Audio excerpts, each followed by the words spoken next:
sini saya akan menjelaskan sedikit bagian-bagian dalam atau langkah-langkah melakukan kritik sastra. Yang pertama, membaca secara tuntas karya yang hendak dikritik. Seorang pembaca hendaknya menyelesaikan seluruh karya yang hendak dikritik secara tuntas tanpa berpegang pada pemahaman karya berdasarkan informasi dari orang lain.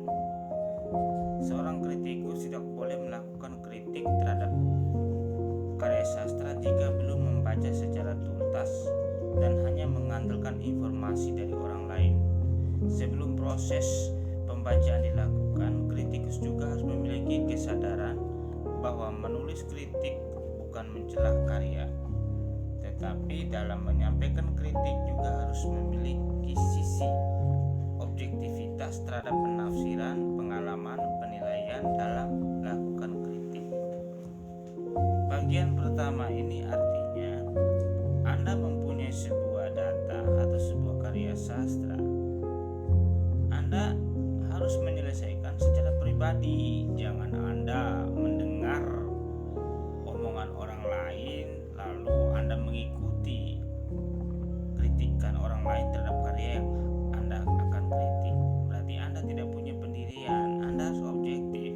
Ketika Anda memilih buku tersebut, Anda harus baca tuntas dari halaman depan hingga akhir, lalu membagi-bagi unsur-unsurnya, lalu melakukan kritik. Itu yang harus Anda lakukan. Nah, itu yang disebut dengan membaca secara tuntas karya yang hendak dikritik. Oke.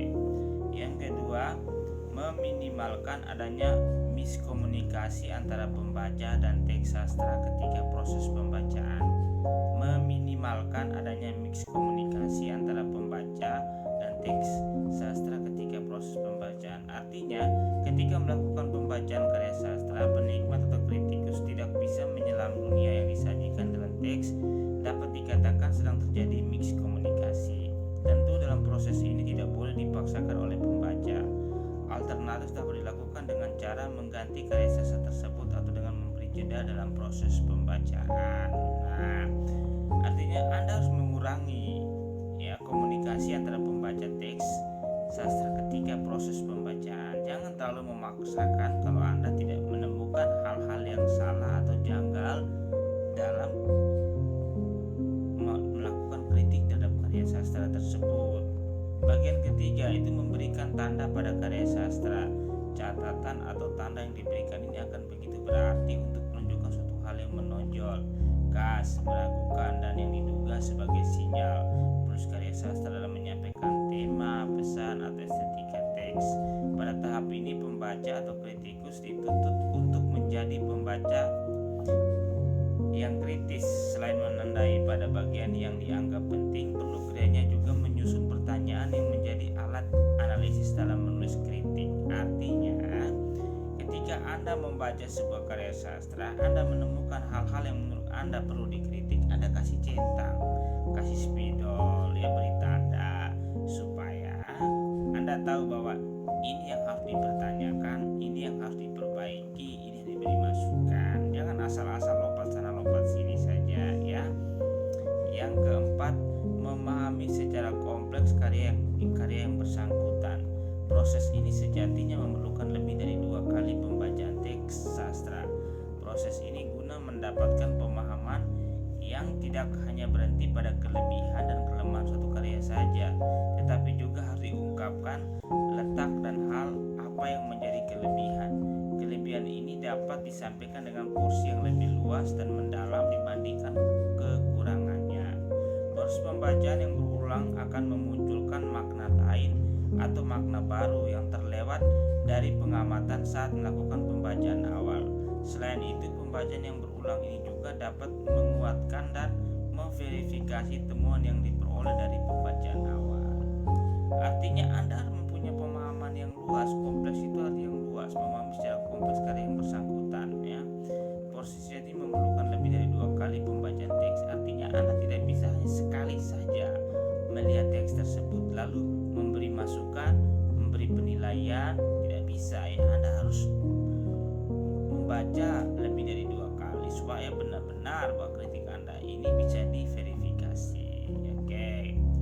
Yang kelima, menuliskan kritik dengan tidak memunculkan konteks karya. Dalam tahap ini, penulis kritik telah mencapai syarat untuk menuliskan kritik. Namun dalam menuliskan kritik, siogianya penulis tidak menempatkan konteks karya agar tidak menjadi kajian yang lebih luas. Misalnya saja, penulis kritik melakukan penyelidikan atau membandingkan karya yang akan dikritik dengan karya lain atau melihat kebaharuan karya. Tentu pada tataran ini penulis kritik membutuhkan kajian yang lebih mendalam karena membandingkan konteks karya yang akan dikritik dengan karya yang ada sebelumnya. Perlu Anda ketahui, Anda mengkritik bukan membanding. Kita bukan bicara sastra bandingan, tapi kita bicara kritik. Kita fokus pada satu masalah, ya kita selesaikan masalah itu. Kita fokus pada cerita itu, ya kita selesaikan cerita itu. Jangan membanding-bandingkan cerita ini dengan cerita yang lain. Itu berarti Anda mencari-cari kesalahan atau memposisikan sebuah kesalahan terhadap karyanya, karena itu akan menyudutkan si pengarang. Oke. Yang berikut, memilih jenis kritik dalam menyampaikan kritik sastra. Ya, kritikus sastra bebas memilih jenis kritik apa yang akan digunakan dalam menuliskan kritik terhadap karya yang dibaca. Kritikus yang memilih jenis kritik sastra ilmiah tinggal menentukan teori, pendekatan atau disiplin ilmu lain yang dianggap sesuai dengan proses yang telah dilakukan sebelumnya. Kritikus dapat menuangkan menjadi bahan analisis dan mengungkapkan kekayaan teks yang dikaji. Pada bagian ini, kritikus dapat mengutip bagian teks yang sudah ditandai. Maksudnya begini, Anda harus tahu dulu kemampuan Anda, kehebatan Anda, teori-teori yang Anda siapkan.